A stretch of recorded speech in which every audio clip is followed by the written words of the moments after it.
Hello guys, আজি বনাব ওলাইছো ওয়াটাৰ কেন্ডেল। প্ৰথমতে প্লাষ্টিকৰ বাটি কেইটাত পানী দি ললো। এতিয়া পানীখিনিত ওয়াটাৰ কালাৰ মিহলাই দিলো। আপোনালোকে যিকোনো কালাৰে দিব পাৰে।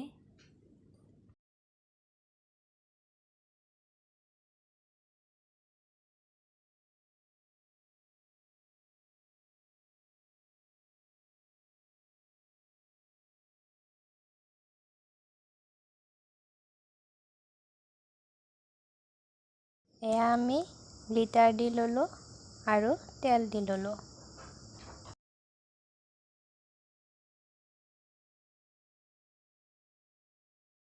এয়া প্লাষ্টিক এখন কাটি কপা লগাই দিলো।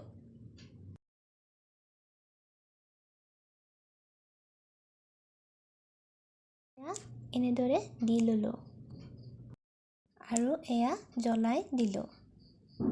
এয়াই হৈ গ'ল আমাৰ ওয়াটাৰ কেন্ডেল ৰেডি।